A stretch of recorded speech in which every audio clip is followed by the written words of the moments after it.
one is structure and functions of an ecosystem.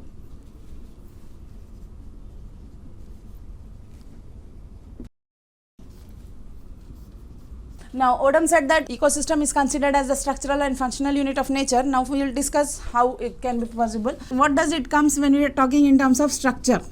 Okay. Now, point wise, like in first point, you will see the biological component. Characteristics of structure of an ecosystem. First one will be the composition of all the biological communities, including the species, the biomass, the life history of and distribution in its space.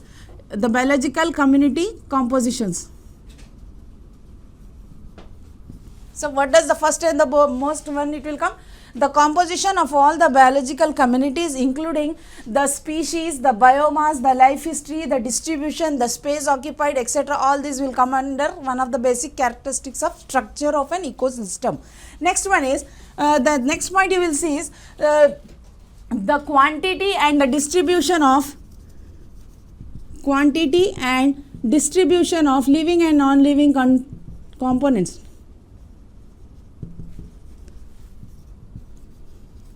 Living and non-living components.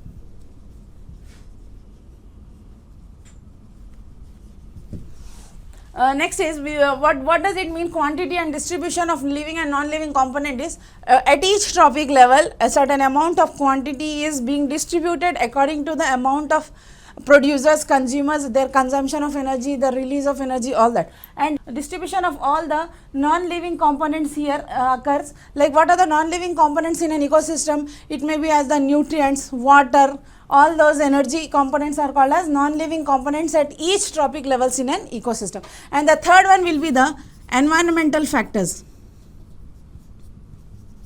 Environmental factors, what will be the environmental factors here?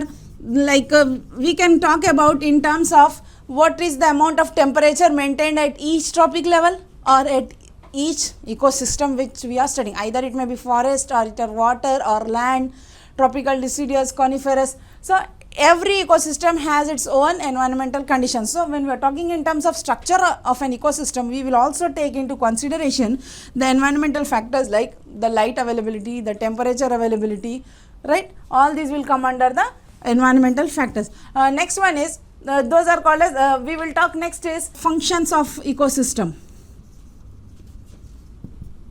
Now when we talk about functions of ecosystem, what are the functions of ecosystem here? In this we will talk about the biogeochemical cycles.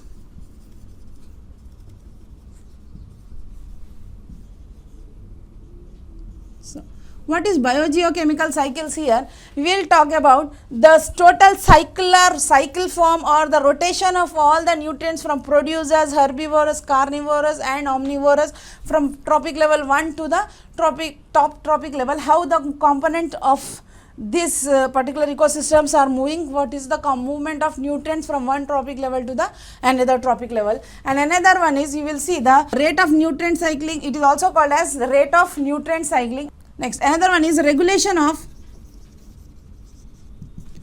biological organisms and environment.